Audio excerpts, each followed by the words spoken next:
Hello everyone! Welcome to another edition of Tara Na. Today I am going to show you how an ube or purple yam plant look like. This is how it looked like.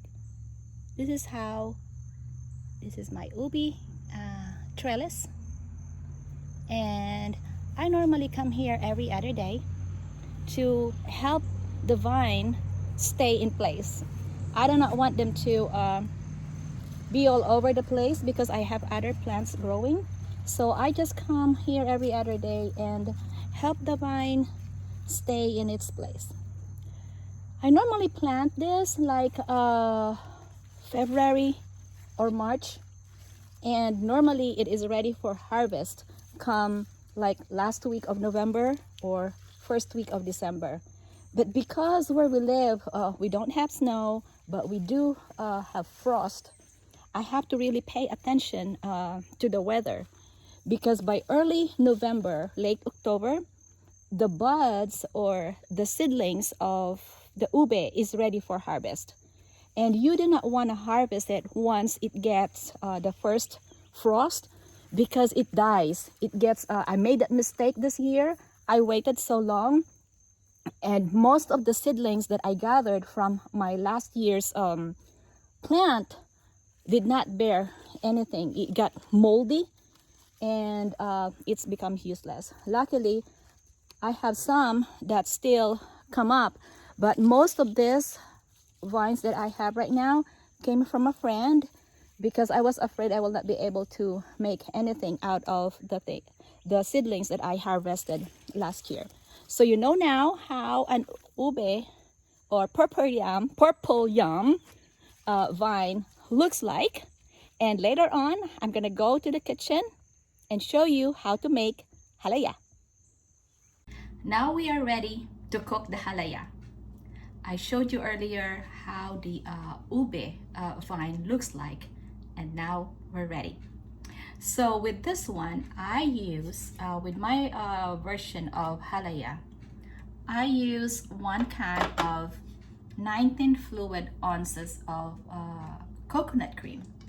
A lot of people use coconut milk, but I really like the taste and the creaminess when I use the coconut cream instead of the coconut milk. And I also use 1 can of evaporated milk. I just put that there. And also a can of condensed milk. And I just put this all together.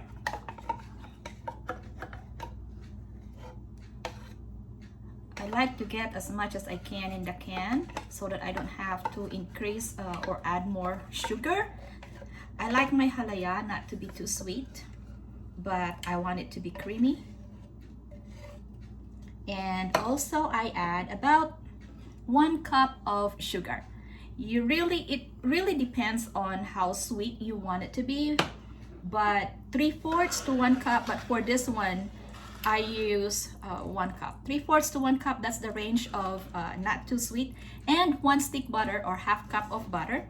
You add it also there.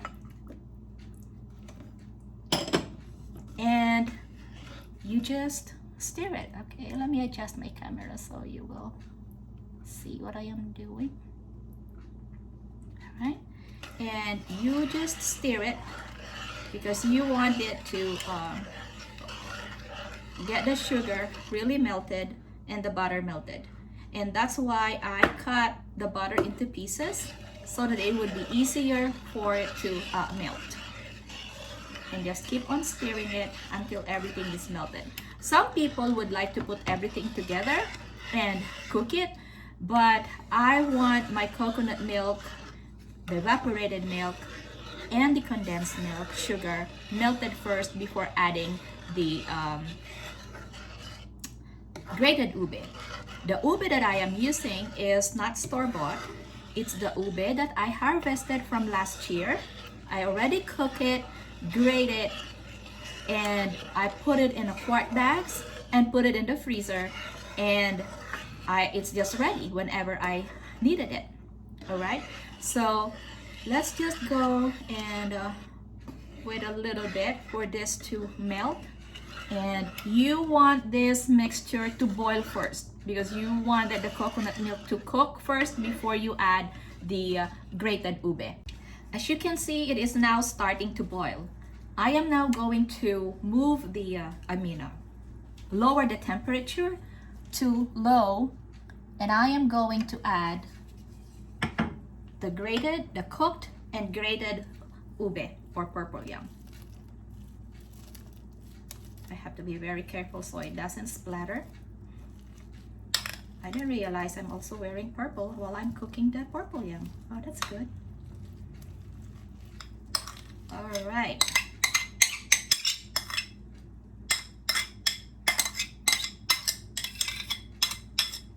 So with this, let's get everything out in here. Once it's added, you want to mix it together until the ube is well dispersed into the coconut mixture.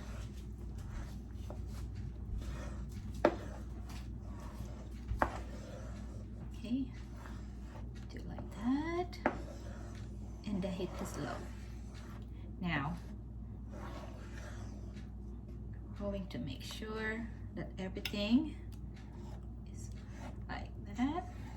And you are going to cook this for about 40 to 45 minutes until it becomes thick and doesn't stick to the pan. You have to keep on stirring it occasionally to prevent the mixture to burn. As you can see, the color is lighter. You can add ube extract to make it a little bit darker, but I normally wait to add the ube extract until it started thickening, so I would know if I like the color or not. And then I just do not like to add a lot of color into my halaya. I want to make it look natural as much as possible. So we're gonna be stirring it until it gets thick. As you can see, it is now starting to thicken up. Some people like to just have it this way and use it as a jam or something, but if I want to cook halaya, I want it to make it really thick until it can hold its own shape. You will also notice that the color has darkened without adding anything. So I always would like to wait until I add the last ingredient, which is the cheese, about 1 cup, to make it more, added more cream. And then if I see that it's getting pale, then I will add ube extract. But I wait for that one until it really gets thick and it's getting out of the pan.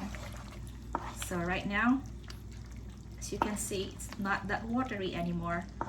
It's a little bit thicker. So probably this will take, once it gets into this consistency, it will probably take another 20-25 minutes, and then it should be ready.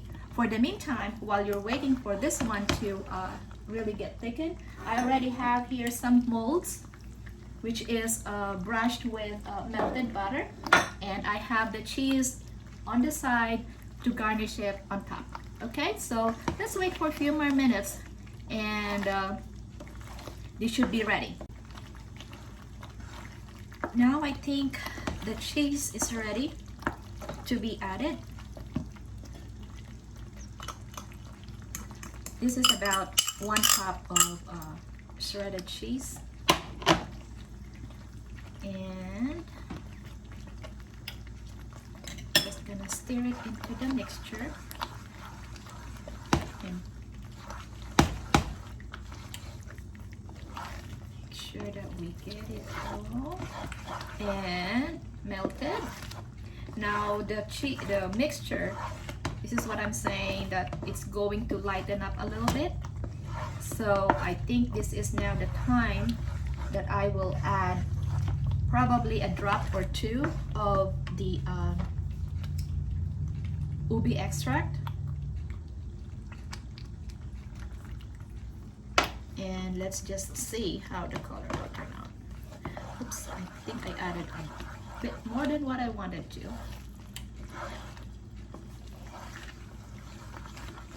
Let's see.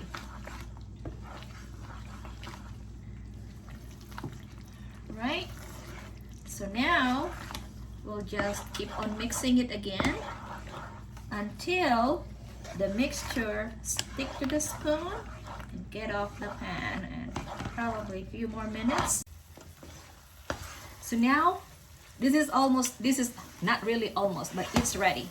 As you can see, it's not sticking to the sides of the pan anymore when you turn it around. So if this is the consistency that you are looking for, you can now turn off the oven, the burner. But if not, if you want to keep on going and let it cook some more, it's totally up to you. But at this point, this consistency is okay for me.